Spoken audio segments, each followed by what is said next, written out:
Hello, YouTube. It's me, John Avenger, once again, and welcome back to Rotten Tomatoes Month, where I take a look at things I got from 60% to 100% on Rotten Tomatoes, whether it be a movie or a TV show.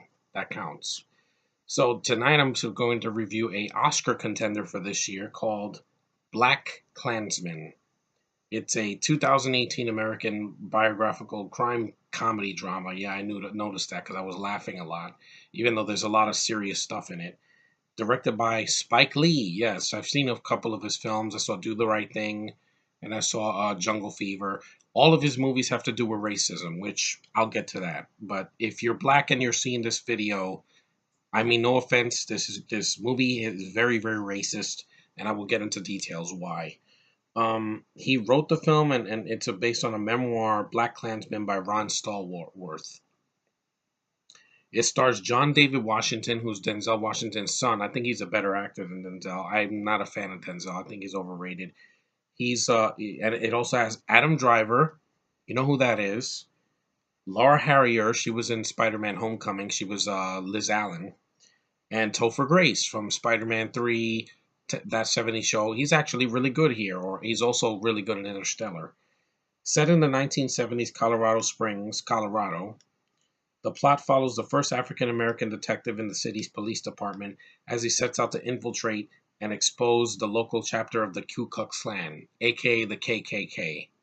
Before we had Kathleen Kennedy, we had these monsters. Yeah, screw all those people that were a part of that. They were horrible. The biggest bigots in the world, and they call me racist, and I actually like people of different colors. Now this movie costs $15 million. That's it. Not 150, not 200, only 15 million. It looks great. Spike Lee gets really good shots in Colorado if they really did film there. The actors are really trying. I can say that easily, without question. They use practical effects. There's no CGI in this movie at all. It's all real locations, real people, real cars, real guns, real everything. There's nothing digital about it except for the camera work, because it looks like a film from now, not from like 20 years ago or 30 years ago. It made $90.1 million.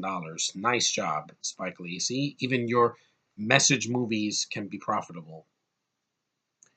And like I said, this review will have some, you know, derogatory words. So bear with me. I'm not trying to be racist here. Basically, Ron is he's a black cop in Colorado, and he wants to infiltrate the KKK, and he has to use his white voice to persuade this guy that he's like, oh, God bless white America and all that. I'm like, yeah, that was just stupid. And also, yeah, but the movie, it empowered me. When I saw this, it's not only very intriguing and got a 95% on Rotten Tomatoes, which it deserves, it's just very interesting. I'm like, you would think that a movie like this would become real, it would lose its appeal real fast, but it really just drew me in. Like, look what it says here.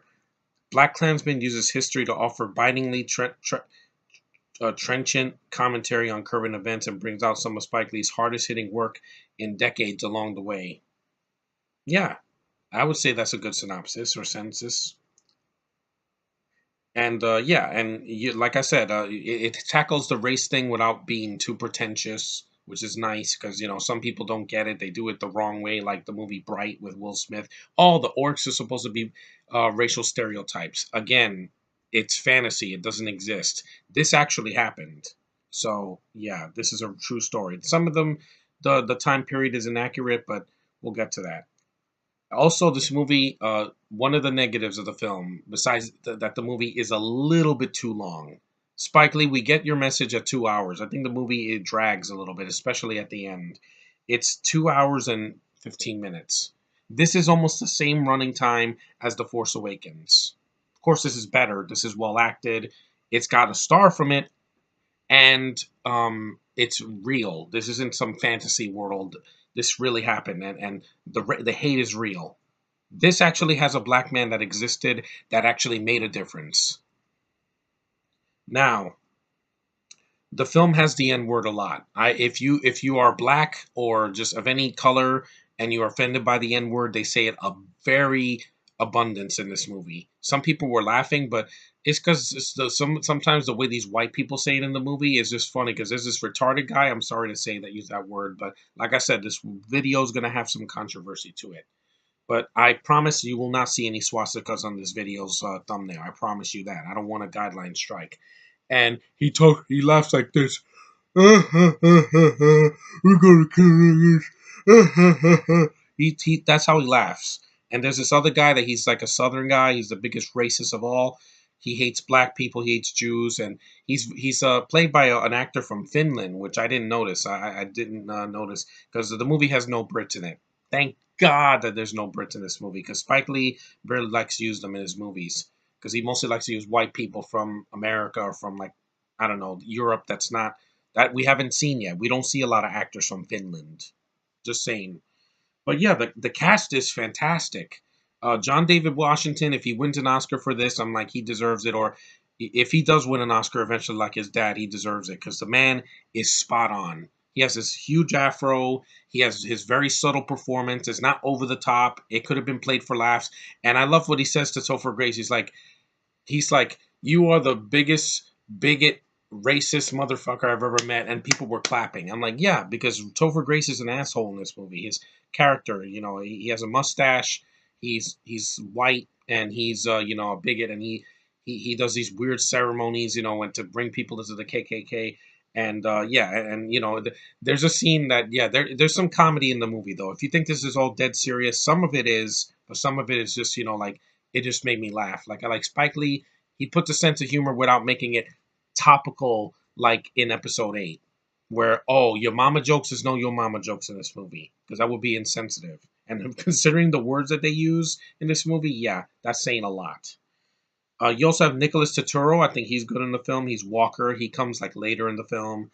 You have Alec Baldwin in the beginning of the movie where he's saying a lot of racist things. I don't want to repeat them because I don't want to be called a racist. And you also have Paul Walter Hauser. He's Ivanhoe. He's the mentally challenged guy that goes, you know. And then you have Laura Harrier. She's beautiful. She's got a nice afro, big juicy lips, big friendly eyes, and she's a strong woman without being over the top, but without being an SJW. The speech, those people that are like rallying and the guys talking, it's very strong, very very. It's a great speech. Like if Josh likes that speech, I'm like yeah, it's very empowering. Like we black people, we're not gonna hide. We're not gonna give in to the white people. We're not gonna take it from them. We're gonna live in this country and we're gonna make a difference and we're gonna make our voices heard. I was like, Spike Lee, right on, brother, right on. Because I ain't white. People think I'm white. I'm not. Trust me, I'm not. And I cannot believe I'm saying this. Adam Driver actually can act. Yeah, he can actually act. When you give him strong material, he can act. His voice is very powerful in this movie. He made me laugh. His character actually has some depth to him. He has layers. He's complex. He's not a whiny bitch doing or yelling like a little bitch. No, he yells in the movie, but like near the end, and because the acting is powerful. In The Force Awakens, he's wasted.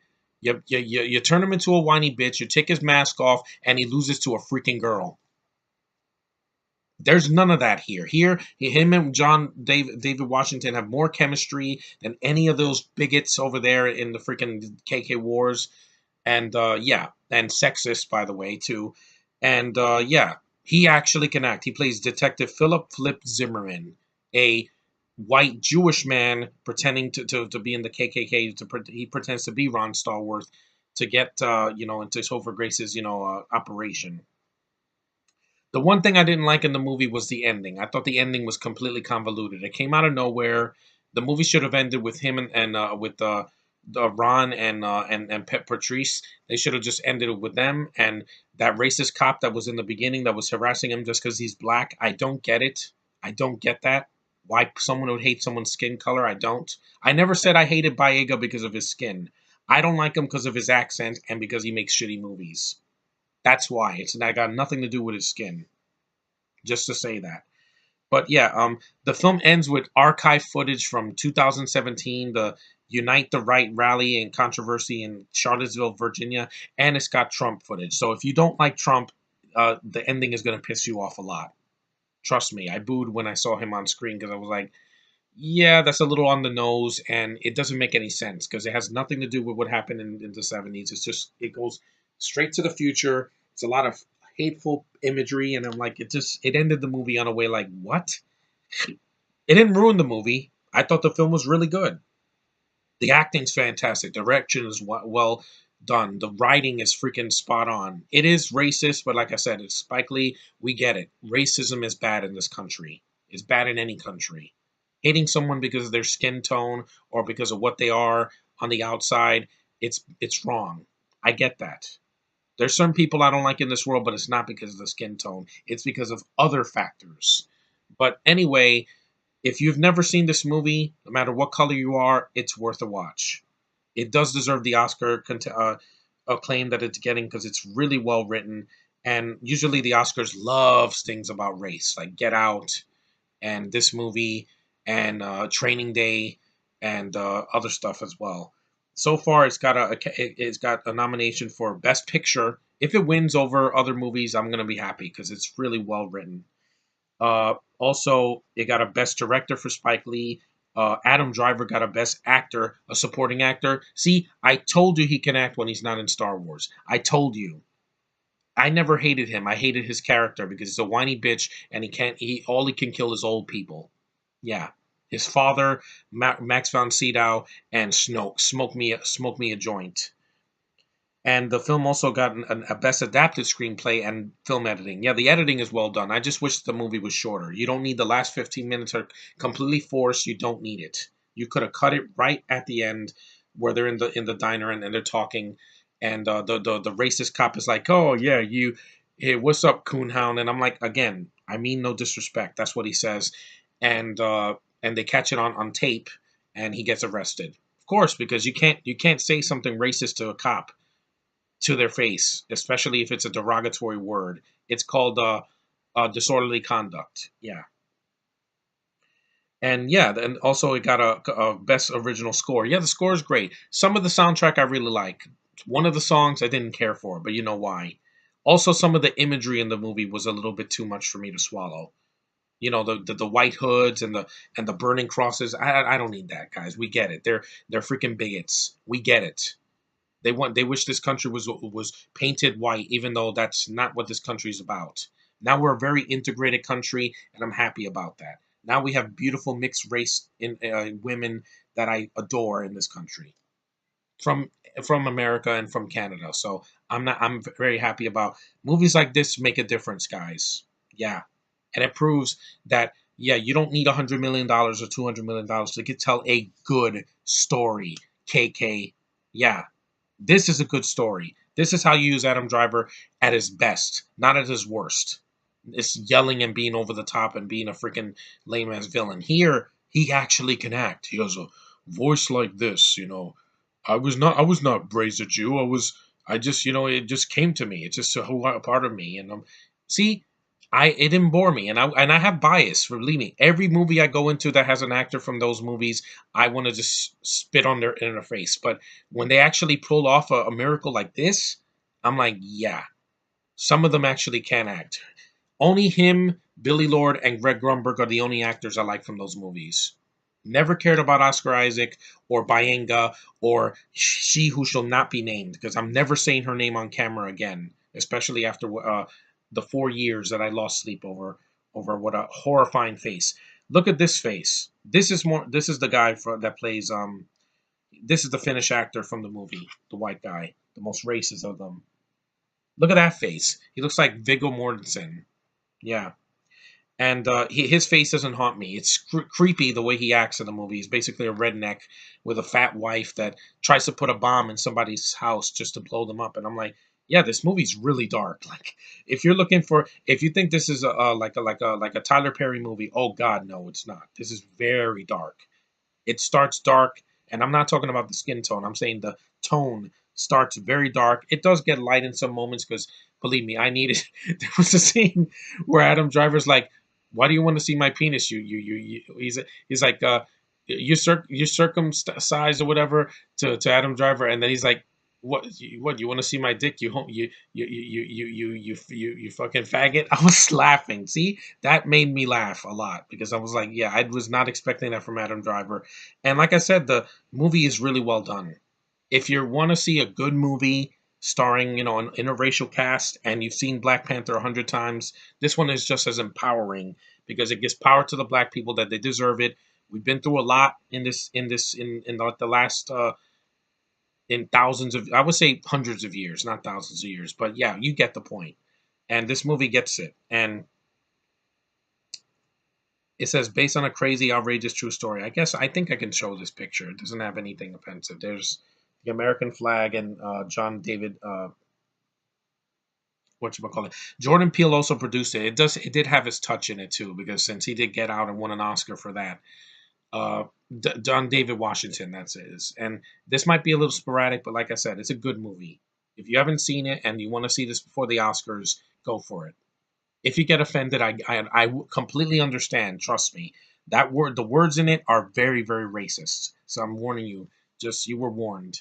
If you go into this movie thinking that, oh yeah, it's not an action movie either. This is a crime biography, comedy dramedy, I will say, and but it hits a home run when it comes to the acting and everything else. So, except for the ending, that ending made no sense. But anyway, BlackkKlansman is good, guys. I was very surprised.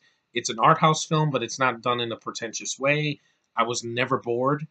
It's just a little long. You could have cut the ending out. Makes no sense. I don't want to see Trump footage in a freaking movie from last year. And we get it. Racism is wrong. It sucks, and we need to put a stop to it. We need to love each other as people. We're all one people. We're very different, and we don't get along sometimes, but we're still people. Just to let you know. Anyway, thanks for watching. Take care and see this movie. It's really empowering.